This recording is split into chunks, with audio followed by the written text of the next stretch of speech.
KS Lakshmanarao peoples ఛానల్కి స్వాగతం. ప్రపంచంలో ఎక్కడైనా సరే తొలి అభివృద్ధి నీటితోనే ప్రారంభమవుద్ది. నీటి వనరుల వినియోగంతోనే ప్రారంభమవుద్ది.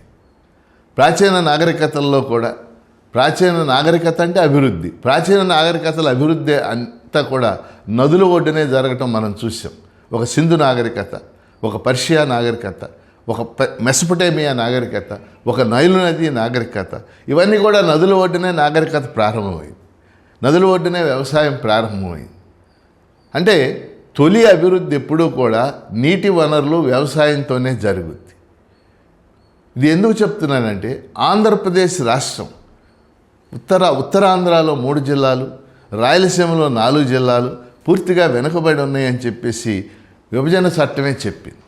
ఈ రాష్ట్రాలు అభివృద్ధి పదంలో పయనించాలంటే తొలి అభివృద్ధి అంటే జలవనరుల వినియోగంతో జరగాలనేది నా అభిప్రాయం.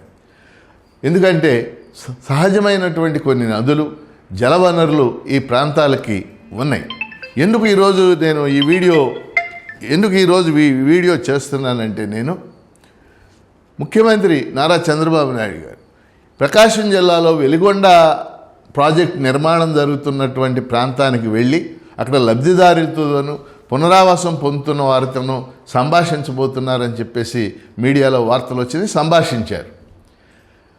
ఉదాహరణకి వెలిగొండ ప్రాజెక్టే మీరు తీసుకోండి. వెలిగొండ ప్రాజెక్టు నిర్మాణం ఎప్పుడో ప్రారంభమైంది, ఇంతవరకు పూర్తి కాలేదు. ఆ ప్రాజెక్టు నిర్మాణం పూర్తయితే ప్రకాశం జిల్లాలోనూ నెల్లూరు జిల్లా ఉదయగిరి లాంటి ప్రాంతాల్లోనూ సుమారు 4 లక్షల ఎకరాలకు పైగా నీళ్లు వస్తాయి. 400-500 గ్రామాలకి మంచినీళ్ళు వస్తాయి.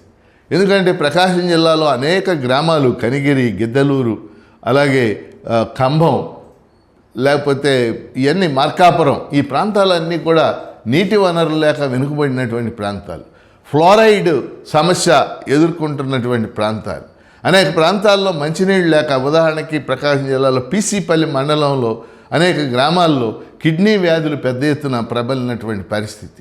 కాబట్టి ఇలాంటి చోట మనం వెలిగొండ ప్రాజెక్టుని త్వరగా పూర్తి చేయాలి. ఒక 4,000 కోట్లు ఎట్ ఏ టైం శాంక్షన్ కనుక చేస్తే ఆ ప్రాజెక్ట్ పూర్తి కావడానికి అవకాశం. ఒక్కో బడ్జెట్లో 200 కోట్లు 300 కోట్లు కేటాయిస్తే మళ్ళీ 10 ఏళ్ళు పడుతుంది. అందుకని వెలిగొండ లాంటి ప్రాజెక్టులను పూర్తి చేయాలి. అట్లానే ప్రధానంగా ఇప్పుడు గుంటూరు ఉంది. గుంటూరు ఉమ్మడి జిల్లాలో, పల్నాడు జిల్లాలో వరికిపూడి శల అనేటటువంటి ఎత్తిపోతల పథకం ఉంది, లిఫ్ట్ ఇరిగేషన్.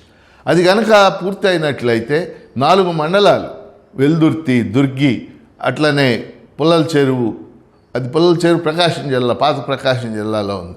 అలానే బొల్లాపల్లి, ఈ మండలాల్లో సుమారు 80 ఎకరాలకి సాగునీరు వస్తుంది. 70-80 గ్రామాలకి మంచినీళ్ళు లభిస్తాయి. అవన్నీ కూడా వెనుకబడినటువంటి ప్రాంతాలే. కాబట్టి ఈ వరికిపూడి సెల్ లాంటి లిఫ్ట్ ఇరిగేషన్స్, వెలిగొండ లాంటి ప్రాజెక్టులు, అలాగే ఉత్తరాంధ్రలో మన అందరికీ తెలుసు ఉత్తరాంధ్ర సుజల స్రవంతి, నాగావళి, వంశధార, జంజావతి ఇలాంటి ప్రాజెక్టులు, అలాగే రాయలసీమలో గాలేరు నగరి, హంద్రీ నీవా ఇలాంటి ప్రాజెక్టులు పూర్తి చేయాల్సినటువంటి అవసరం ఉంది.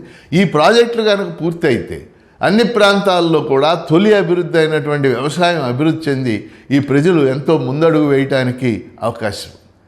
మరి ఉదాహరణకి కృష్ణా, గుంటూరు, ఈస్ట్ గోదావరి, తూర్పు గోదావరి ఈ జిల్లాలు తొలి దశ అంటే ఎంతో వ్యవసాయంలో అభివృద్ధి చెందడానికి కారణం మనకు తెలుసు. ఆ రోజు ఆర్థర్ కాటన్ 1847లో 1853లో ఆ ప్రాజెక్టులు నిర్మించడం వల్లనే కృష్ణా నది మీద, గోదావరి నది మీద. అందుకని రాష్ట్ర ప్రభుత్వం మిగిలిన విషయాలు, భాగస్వామ్యాలు, పెట్టుబడులు ఇవి ఒక భాగం. కానీ కీలకంగా ఈ రాష్ట్రం ప్రజలు, గ్రామీణ ప్రజలు ముందుకెళ్ళాలంటే, అభివృద్ధి చెందాలంటే ఉన్న నీటి వనరుల్ని, సహజ వనరుల్ని ఉపయోగించి ఈ ప్రాజెక్టుల నిర్మాణానికి ప్రాధాన్యత ఇవ్వాలి. ఎప్పటి నుంచో ఇది జరుగుతున్నటువంటి డిమాండు. ఆ విధంగా ఆలోచించాలని చెప్పేసి కూడా నేను రాష్ట్ర ప్రభుత్వాన్ని కోరుతా ఉన్నాను.